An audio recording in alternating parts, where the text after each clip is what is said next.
The following presentation is from PBS Home Video.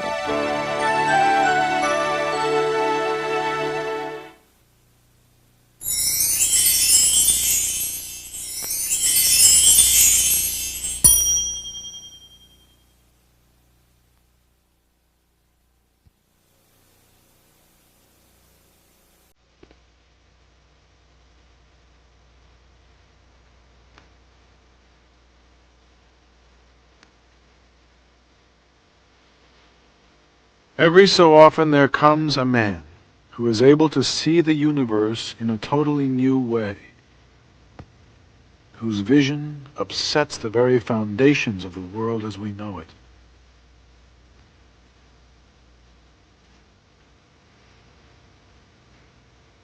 With his ideas still in ferment, Albert Einstein was 22 years old when he set out alone on foot across the Alps.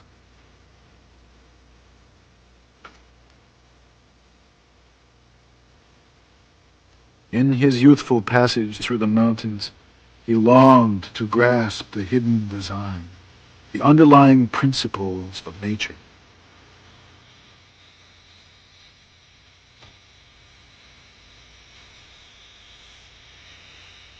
Throughout his life, Einstein would look for this harmony, not only in his science, but in the world of men.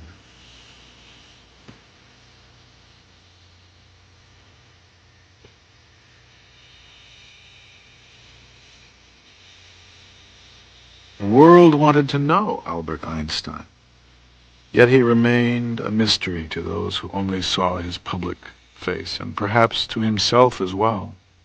What does a fish know about the water in which he swims? He asked himself. But those who were close enough got a glimpse inside the man.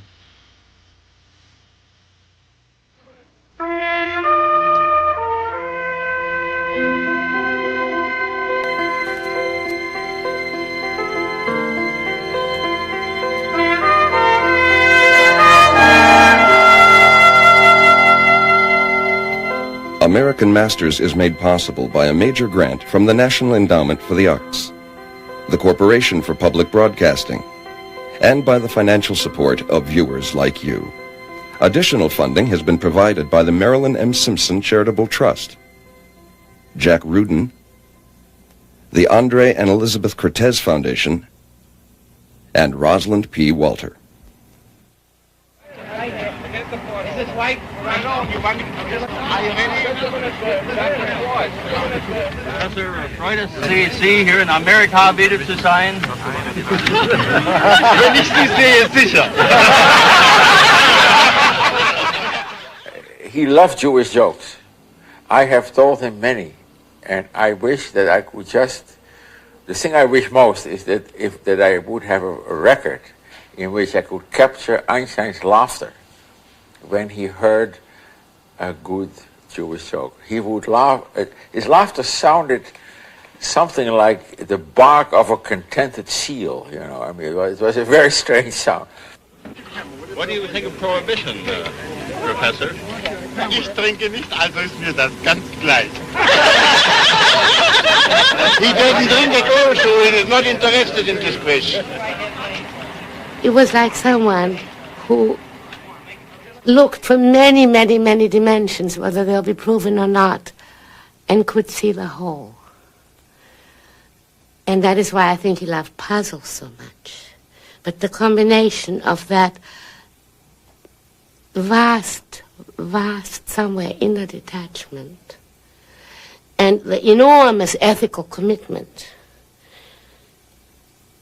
was a very wonderful thing. It was totally integrated into one flesh and bones, and I think that's rare from my experience. Although he knew who he was, although he was aware of his celebrity, he always took it with humor and always laughed at it and at himself.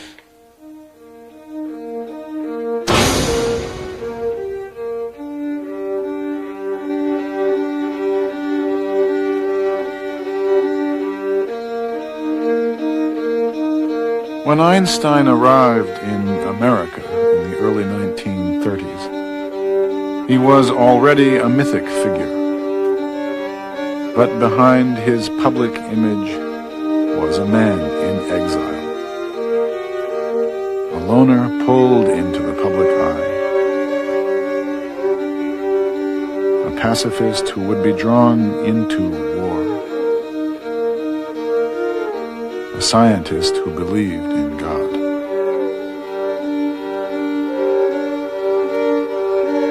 He simplified his life to focus on his work. Socks were unnecessary. A leather jacket would never need replacing. An egg could be boiled in soup water to save time cleaning a pot. Aside from his work, his pleasures were few, sailing and his violin. He worked more like an artist than a scientist, arriving at a theory not so much by experimental deduction, but confidently by intuition.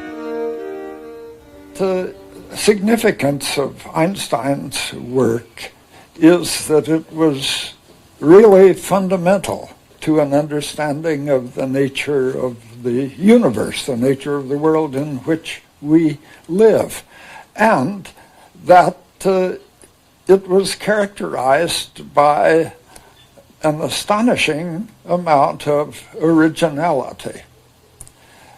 New ideas are what are important about Einstein's theories. Not to be cowed by authority, not to be awed by what the ancestors said.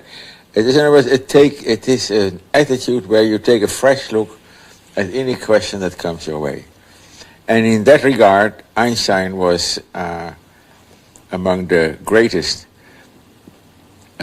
a man of science of all time, one may say, in finding where the question is. When he was 15 years old, he had asked himself, what would the world look like if I were speeding along on a motorcycle at the speed of light?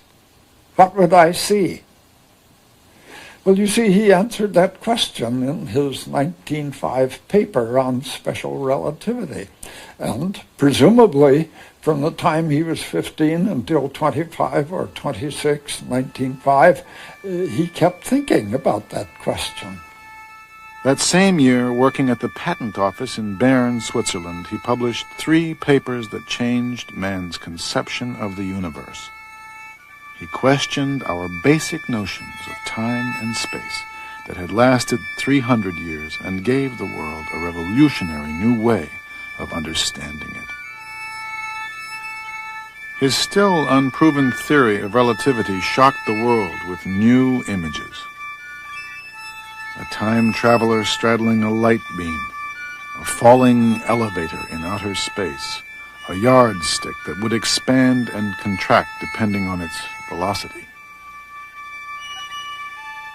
It would be 15 years before science would be able to verify his audacious vision. He waited confidently, calling the effort to provide proof the detail work.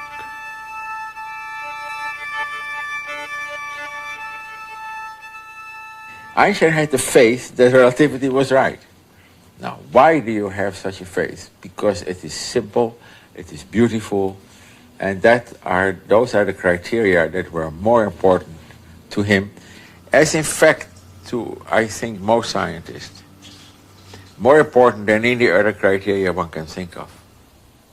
I don't think that he was the first scientist to have had the feeling, the belief, that if you can set up a theory that is really beautiful in its simplicity and generality, then there is a good chance that this theory will turn out to be correct. This, I think, was a guiding principle for Einstein, that there is sense and beauty in the physical world. One of his most important characteristics is that he was unafraid of time. You work on a movie, I work on a physics problem, and when you've been busy for a year and you have not gotten anywhere, you say, well, maybe that was not such a hot idea. not Einstein. If he had an idea, that was the way he would be, that was the way he would follow, and he couldn't care how long it took. Albert Einstein was born March 14th, 1879, in Ulm, a small town in southern Germany, to assimilated Jewish parents. Later, he and his sister Maya were raised in Munich. From a young age, Einstein was a rebellious and independent thinker. He instinctively hated the regimentation of the German school system, calling the schools barracks and the teachers lieutenants. At home, he was stimulated more by a free exchange of ideas. His independent readings were not only in science, including his holy geometry book, but philosophy as well. Before he was of conscription age, finding the military posturing of the Germans ridiculous, he obtained a paper for 3 marks that rescinded his German citizenship. At 17 years of age, he was stateless, a young man without a country. He completed his secondary education in Switzerland, where he met his first wife, fellow physics student Mileva Maric. They had 2 sons. Although their marriage would not survive, it was not due to the difference in their religions. For most of Einstein's life, he was a cultural rather than a practicing Jew. When he was a boy of 6 or 7, there was one year that he was very religious. He followed all the Jewish rites and precepts. And as he stole a friend, he would compose songs in honor of God, which he would sing to himself on his way to school. That vanished after about 1 year. But what did continue in Einstein was a feeling for the ethical codes by which man should live, a striving for peaceful coexistence. He developed an indifference for material things, calling each possession a stone tied round his neck. He wrote, "The commonplace goals of human endeavor, possessions, outward success, and luxury have always seemed to me despicable." In science he found an escape from what he considered the dreariness of daily existence and a connection with a larger universe. Napoleon and other great men of his type, they were makers of empire. But there is an order of men who get beyond that. They are not makers of empires, but they are makers of universes. When they have made those universes, their hands are unstained by the blood of any human being on earth. Ptolemy made a universe which lasted 1400 years. Newton also made a universe which has lasted 300 years. Einstein has made a universe, and I can't tell you how long that will last.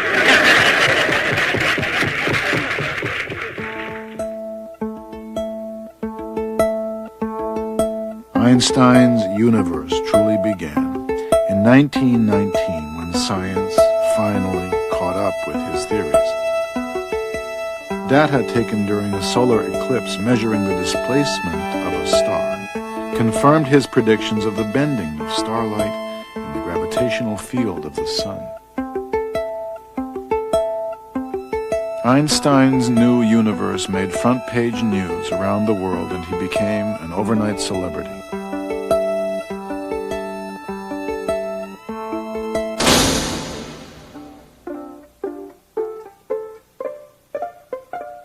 Two years later, while traveling to Japan, Einstein learned that he had been awarded the Nobel Prize in Physics. Not for his now famous theory of relativity, but for other work in physics, especially his equation for the photoelectric effect. His theory of relativity was still controversial in the scientific community. And here he comes, down from the sun tower after a hard morning. Einstein's face was recognized now all over the world. Everything he did or said became front-page news. It was very skillful. You had to build up the outside and then put in the inside and then more outside and inside. It was a great piece of engineering to put that up. This 100-inch reflector was completed about Fame gave Einstein a new and powerful political platform. But his personal life had been in crisis. He had divorced Mileva after 5 years of separation and married his first cousin, Elsa, who had nursed Einstein back to health when he was ill in Berlin. Now she cared for Einstein as they traveled around the world.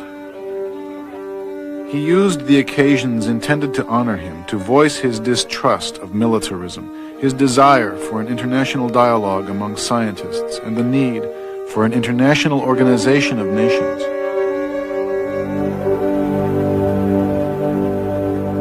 During the First World War, while a professor in Berlin, Einstein had been shocked to find many of his fellow scientists supporting the war, equating German culture with German militarism. The first time that Einstein made any political public statement was during the First World War, when a very small number of people made a proposal for all intellectuals in Europe to band together to help keep alive Europe's culture. In the course of time, he became what you may call a pacifist. For example, he was a great admirer of Gandhi's ideas of passive resistance. He was very much in favor of people not joining armies of whatever nation.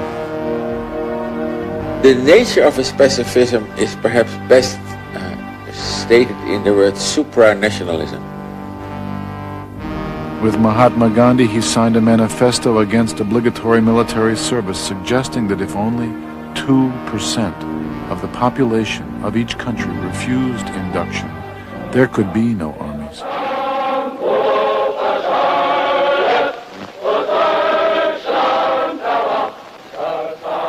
But in Germany, everything pointed to armies and war. With his strong belief in the supreme dignity and life of the individual, he was terrified by the mass psychology of fascism. There were threats on his life, which he didn't take too seriously, but he did take Nazism seriously. A group of anti-Semitic physicists dismissed the theory of relativity as an erroneous Jewish view. 2,000 books were burned outside the Opera House in Berlin. Among the authors were Albert Einstein.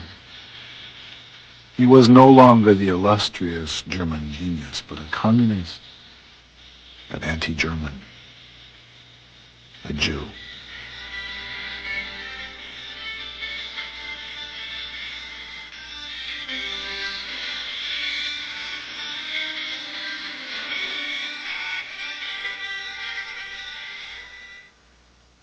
I've often asked myself the question, what do we mean when we say that Einstein was a Jew? But first of all, there is his own self-affirmation. He felt himself to be a Jew. He was attached to the prophetic element, I believe, in the Jewish legacy and tradition. He was a Jew in the sense that whatever happened to Jews happened to him. And this, of course, was dramatized by the fact that Nazi Germany couldn't possibly sustain him because he was a Jew. No matter how great was his eminence, he was the victim of the Jewish fate and of the Jewish affliction. And in a sense, his wandering in the later years of his life seemed to symbolize the condition of the Jewish people as a people which had much influence but no power to open a single door. He never forgave the Germans for what they had done. Never. And there are several very moving short pieces written by him, such as one contribution dealing with the destruction of the ghetto in Warsaw. On the other hand, that was slightly the paradox, he was deeply rooted in the German culture. We always spoke German together, because that is the best way I could follow the nuance of his personality. German was the language in which he was free to modulate and to express himself.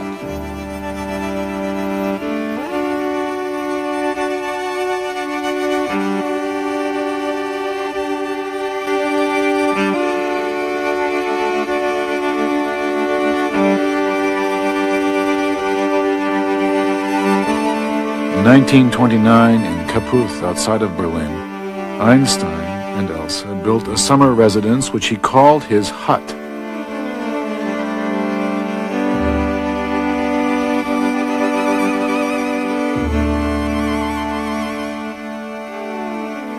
Here he could retreat to nature, work undisturbed, and take his sailboat out on the lake. It was an idyllic place where he felt comfortable, where, Elsa wrote a friend, even the local Nazis loved Einstein. But only 3 summers passed before the Nazis came to power, and while Einstein and Elsa were out of the country, the Nazis raided their home and confiscated their property. The summer home was turned into an Aryan youth house. A year later, the local newspaper advertised his boat for sale.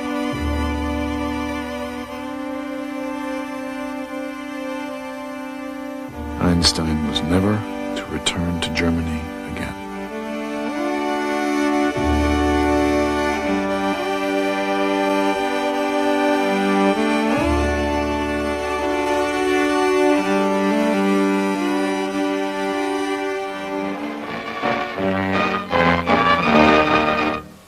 Dr. Einstein, who gave the world its biggest headache, is back in California again with his wife. They've been fog-bound all night in San Pedro Harbor. The professor had a theory as to how they could land, but before he and the captain could figure it out, the fog had all gone away. Now he's going to the Institute of Technology in Pasadena to work with other distinguished scientists. There his theory will be thoroughly discussed and analyzed, and if it is what he says it is, why then everything will be all right, won't it? Of course, it might be possible that he's come here to find out what it's all about. America held out the hope for freedom to Einstein and others escaping Hitler's persecution. On first impression, Einstein felt that Americans were optimistic and forward-looking, free from the rigidity of European society. While giving lectures across the country and considering a position at Caltech, Einstein discovered his first real taste of America.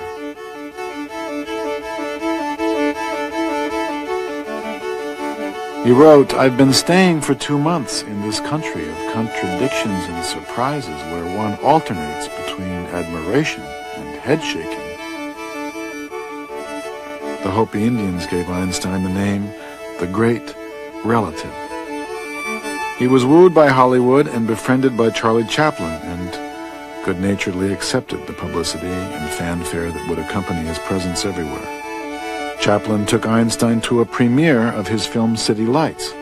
When the crowds surrounded their limousine, Einstein asked, "What does it mean?" Chaplin replied, "Nothing." Einstein's first trip to the United States 2 years earlier was prompted at the request of the Zionist leader Chaim Weizmann for the purpose of raising funds for the planned Hebrew University in Jerusalem. He was sympathetic to preserving a Jewish culture and community and had made a special visit to Palestine in 1923. He was drawn to the spirit of the young Zionists, but never chose to live there. His path would lead to America. The question why he chose America as his final destination may even have a rather prosaic answer. Where could he go to? It may be the circumstance that just at that time, a man in New Jersey called Bamberger established an institute for advanced studies in which the members would really have no duties incumbent upon them. I know because I've had that distinction. You don't have to do anything if you don't want to. You don't have to publish if you don't want to. You don't have to give lectures if you don't want to. You're entirely alone with the ability to think, to speculate, not to think, not to speculate. And I think this appealed to his libertarian feeling that he didn't want to be enclosed. At the Institute, working with 2 assistants, Einstein continued his grand search for a single theory that would encompass all of nature. A grand scheme that would unify both the large forces of the planets and the small forces of the atom. He worked very intensely with 1 or 2 or 3 people at most, and had very little contact on a day-to-day basis with the other younger members of the Institute. He liked to talk about his work, his ideas, and see how another person would react to it. The general method which we wanted to follow usually was suggested by Einstein. The detailed procedures which we used, well, were sometimes proposed by Einstein and sometimes by Peter Bergman or myself.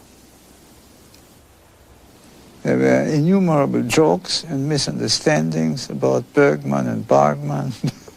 But it is very important to stress that we worked not on a basis of master and disciples, but whatever we had to say would be taken very seriously and discussed just as thoroughly as if it was Einstein's idea.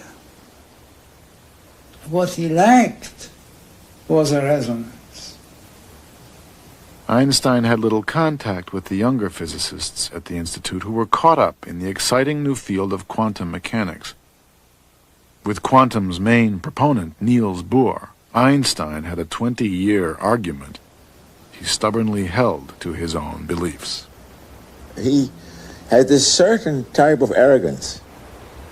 He had a certain belief that, not that he said it in those words, but that is the way I read him personally, that he had a sort of special pipeline to God, you know. He would always say that God doesn't play dice, to which Niels Bohr would reply, "But how do you know what God's doing?" You know, he had these images of somewhere that his notion of simplicity was the one that was going to prevail. And this, of course, explains his difficulty in accepting quantum mechanics with its uncertainty, the Heisenberg uncertainty principle, which introduces, Einstein thought, the idea that chance is involved in the physical world. In fact, in his first part of his life, that when he did his real important work, his notions of simplicity were the guide to the 20th century insofar as science is concerned. Later on, I think he was just, he was completely off base. I mean, if Einstein had stopped doing physics in the year 1925 and had gone fishing, he would be just as beloved, just as great, and it would not have made a damn bit of difference. None of these criticisms fazed Einstein. He still played his violin, he still sailed, and stubbornly pursued his lofty vision. It was only news from Europe which would pull Einstein from his work. Requests from refugees for sponsorship to emigrate to America poured in. He wrote so many affidavits he began to fear they had lost their value. Elsa remarked that though her husband seemed invulnerable, he was actually much more vulnerable than any other man she knew.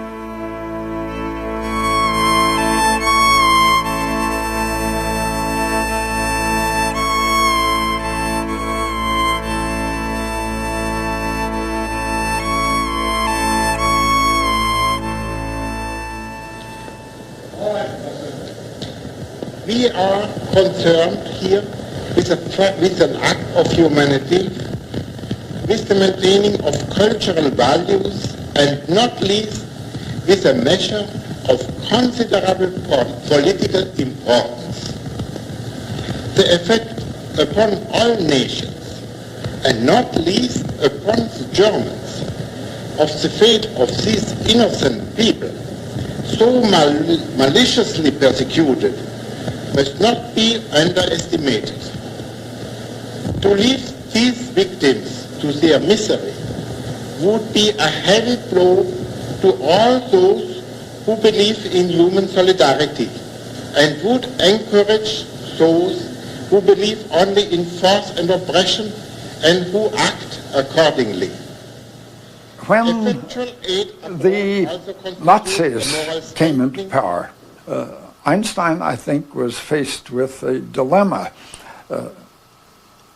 Should he continue with his pacifism, or should he do what he could to resist the Nazis in their effort to get control of the whole world? He said that he would be willing to subscribe to the idea to resist force with force.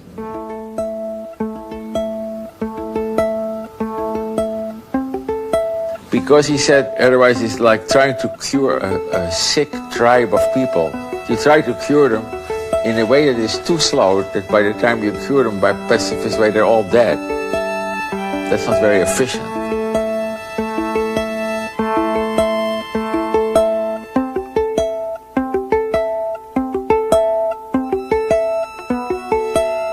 Einstein wrote a close friend, "Due to the wretched traditions of the Germans, who are such a badly messed up people, it will be very difficult to remedy the situation by sensible, not to speak of humane, means.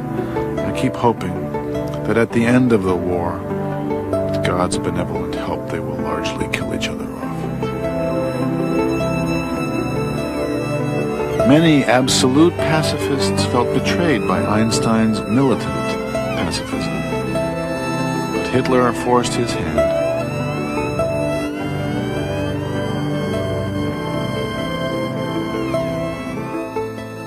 In 1939, news came to Einstein that German physicists had succeeded in producing nuclear fission.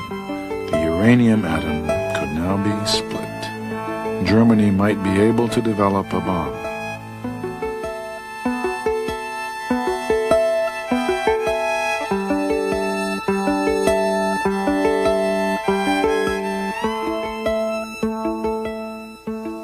We were very worried that the Germans will develop atomic weapons. We wanted, therefore, to interest the United States to develop nuclear weapons so that Hitler should not be the only one to possess them. And it was a friend of mine, Dr. Szilard, who had the idea that Einstein should write a letter to Roosevelt, and maybe that will have some effect. He did not know about the fission process, which was, of course, the basis of the difficulty. But he understood it in 15 minutes, and he dictated a letter. It was taken to Roosevelt, and Roosevelt appointed the Bureau of Standards to look into the question of nuclear weapons and see whether they are possible and what effect they may have.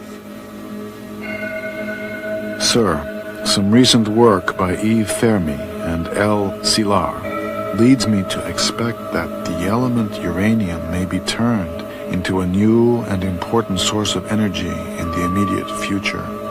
It is conceivable that extremely powerful bombs of a new type may thus be constructed. In view of this situation, you might think it desirable to put forward a recommendation for government action. The government gathered the top American and European exile scientists to work on the Manhattan Project, headed by Robert Oppenheimer. Science and government were at the beginning of a new and ambitious partnership. Einstein was not called to participate. He remained in Princeton. The work at Los Alamos was considered too confidential to be entrusted to Einstein. It was considered a security risk. But we did not want it to be exploded over a Japanese city, but over open territory, to show it to the Japanese scientists that there is such thing terrible, and Japan should come to a good peace with the United States.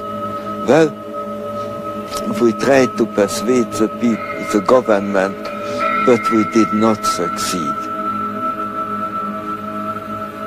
On March 25th, 1945, Einstein sent a second letter to President Roosevelt, warning of the catastrophic consequences that would result if the atom bomb were ever actually used. FDR died a few days later. The letter lay unopened on his desk.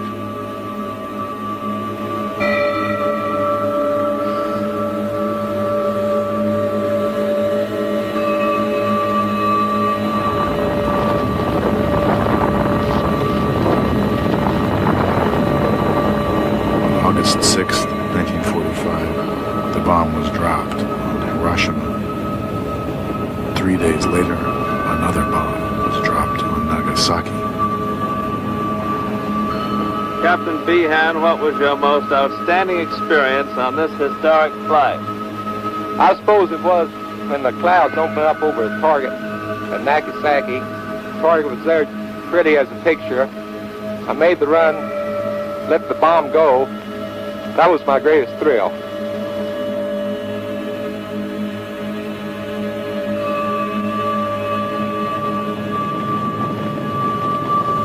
Einstein told a close friend when he heard the news, "I could burn my fingers that I wrote that first letter to Roosevelt."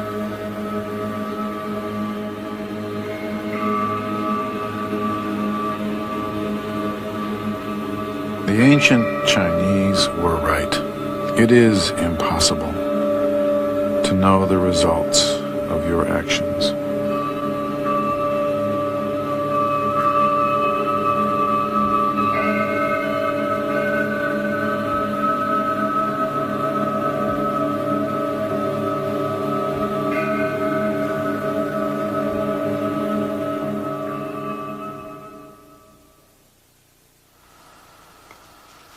In this photograph, it's in front of 112 Mercer Street in Princeton, which was an old white house, which was just absolutely beautiful.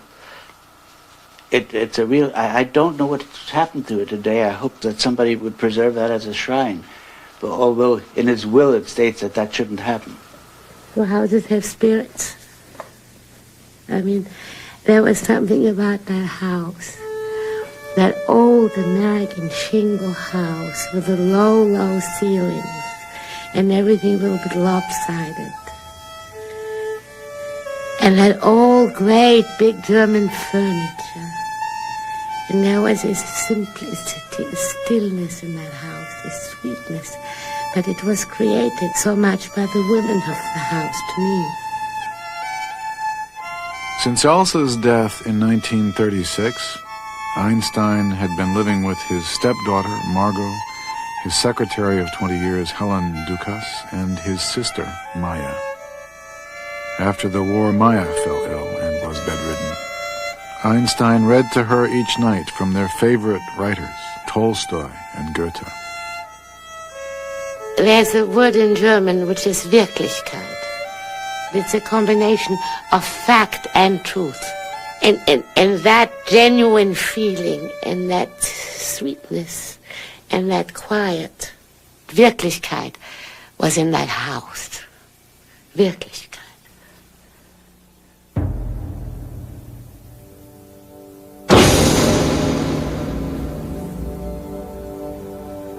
The media sensationalized Einstein's role in the building of the atom bomb. They called him the father of the bomb. But he was not. Although Einstein's theoretical formulation E equals mc squared was the basis for nuclear fission, it was only a description of nature, not a prescription for a bomb.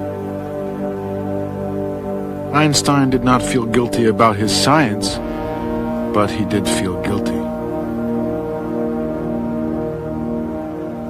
I didn't see much of Einstein until after the war. We usually talked about world affairs rather than about science. One evening, Einstein said, and I tried to fix this in my mind while he was saying it, and immediately afterward I left and as soon as he had gone back in the house, I got out my diary and wrote down just what he had said. He said, I made one mistake in my life when I signed that letter to President Roosevelt advocating that the atomic bombs be built. But perhaps I can be forgiven for that, because we all felt that there was a high probability that the Germans were working on this problem and they might succeed and use the atomic bomb to become the master race. Einstein's link to the atom bomb brought an onslaught of letters and telegrams. Helen Dukas tried to protect him. He withdrew to Mercer Street. But the sweetness was not the same. Einstein's worst fears had been realized. The products of science were not benign. Man could now destroy the world. Einstein was burdened by the misuse of what he loved most, and believed that now a dramatic new way of thinking was needed. He felt a profound moral obligation to act. In 1946, the Emergency Committee of Atomic Scientists was set up. This committee collected several $100,000 from donors. It produced a film about the atomic bomb and the nature of nuclear war, advocating what Einstein was advocating at that time, that the time had come to give up the idea of settling disputes between the major powers by resorting to war, that the weapons finally had become too destructive to make it rational to follow this old pattern of going to war. So the emergency committee was set up with Einstein as the chairman, and it was usually called just the Einstein Committee. Einstein and other scientists wanted to moderate the partnership between science and government, feeling that it dangerously placed technology and its power in the wrong hands. We scientists who released this immense power have overwhelming responsibility in this world life and death struggle to harness atoms. We ask your help in this fateful moment. That film might have had some pertinence if hydrogen bombs hadn't been developed in the period around 1950. Well, of course, the hydrogen bombs just emphasize the fact that nuclear war between the nuclear powers would just be pure insanity. The overkill capabilities are so great. And cheap. The cheapest way to kill people is to use nuclear weapons. They're really remarkably cheap. Stattdessen ist sie grenzenloser Plunder und macht den großen Ursprung keine Ehre. It is no honor to the origin, this great technology. Es muss der Besen wieder sein gewesen und wie der Geist die Technik überwinden. Spirit must again conquer technology. Overcome technology. Am weisen Meister wird die Welt genesen. On the wise master, the world will recover. In this case, the master again, not God. In this case, the master not Newton, but the master Einstein. This is the light of hope we tend to ignite today with a match. I don't know how much hope he had, but he felt at any rate obligated to make every possible effort on his part to bring the end of war about. I think like most people who have some idea of the destructiveness of nuclear weapons, he realized that a third world war might well mean the end of, or almost certainly mean the end of civilization on Earth, and possibly the end of life on Earth.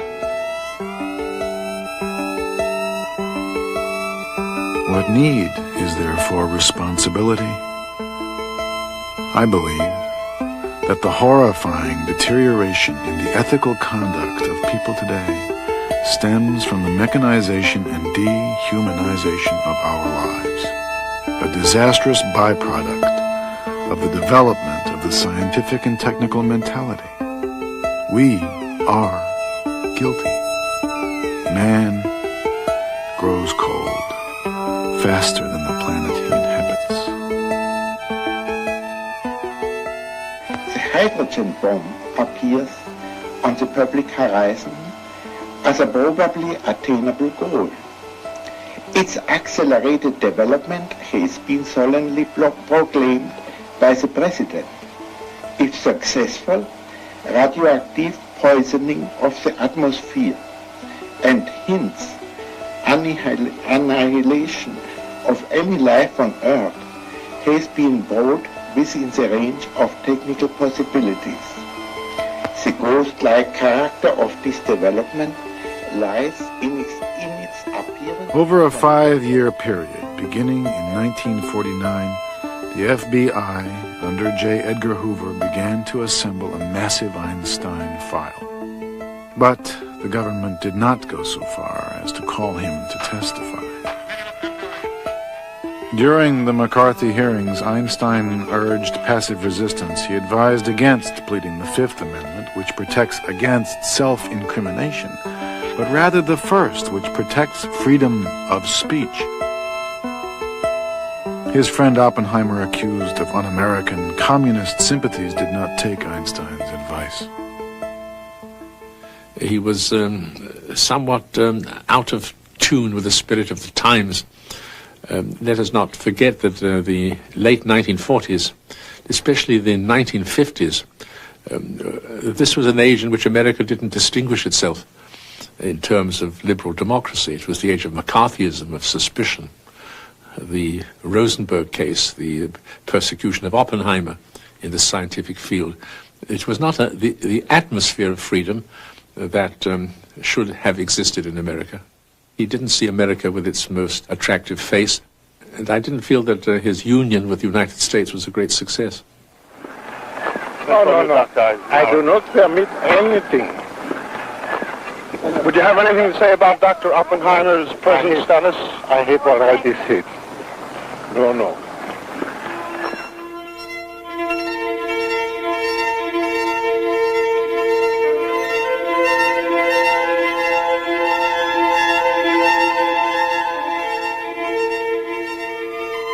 Einstein withdrew into his work and from the public eye.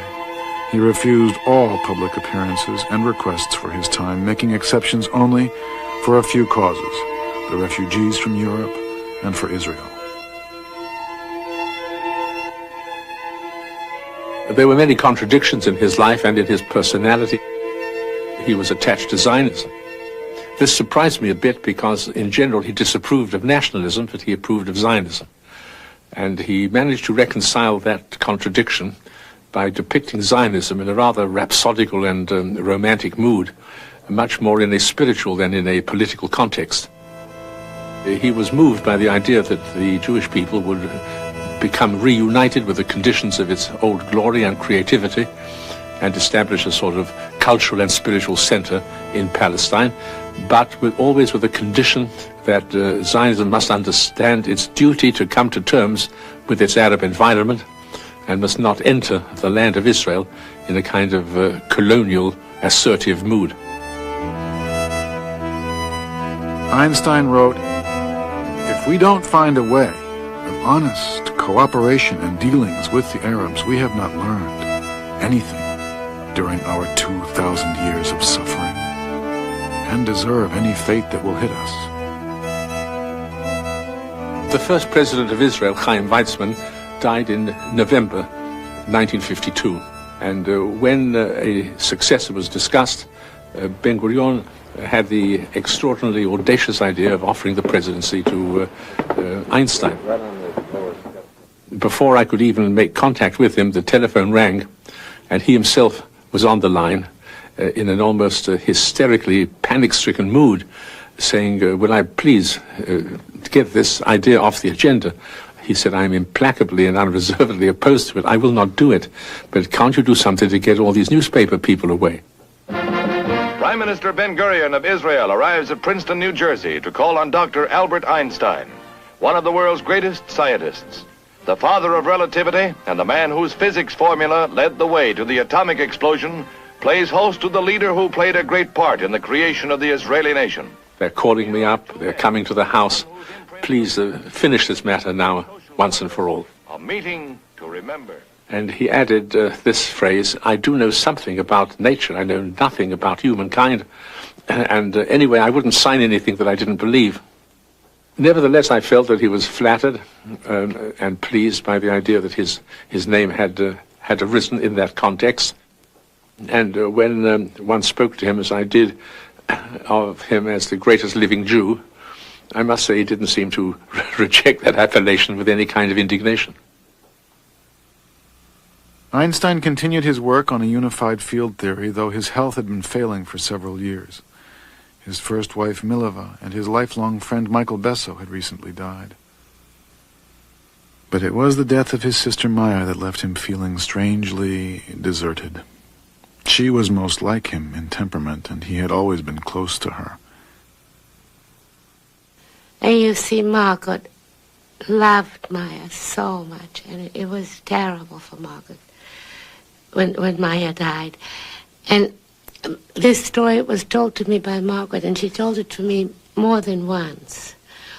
And she said they were sitting on the porch overlooking that sweet old garden. And Margaret was crying.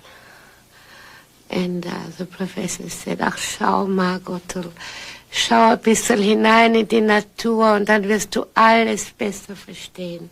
He said, Margot, look deep into nature and then you will understand everything better.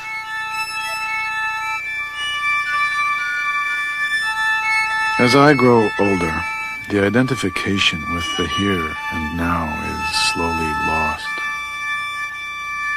One feels dissolved and merged into nature. It makes me feel happy. The greatest experience we can have is the mysterious. The scientist comes at the end of his inquiry against a stone wall, against a mystery that transcends understanding. He stands in reverence before the spectacle of nature, with its order, with its system, with its coherence, and must reach the conclusion that there is some directing, controlling power which prevents this planet from being smashed into fragments. If people want to call that God, let them call that God.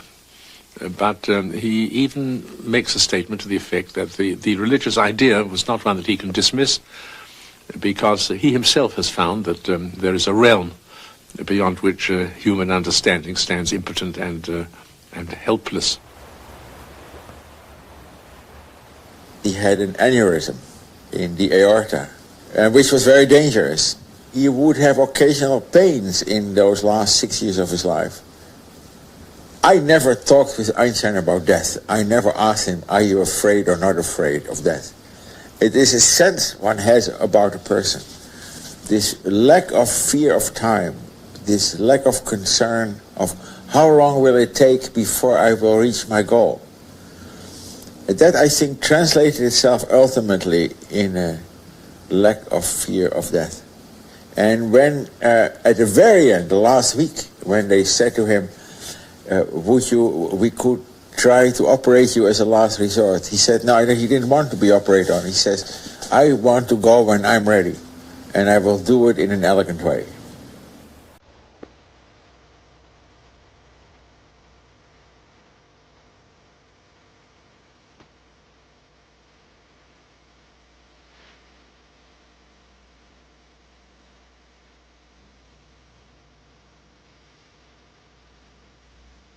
Our situation on this earth seems strange.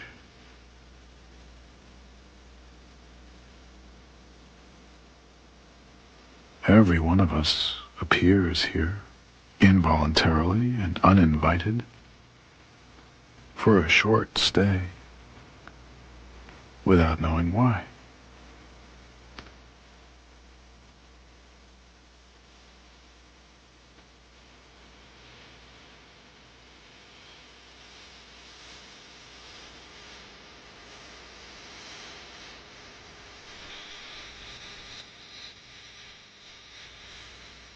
To me, it is enough to wonder at the secrets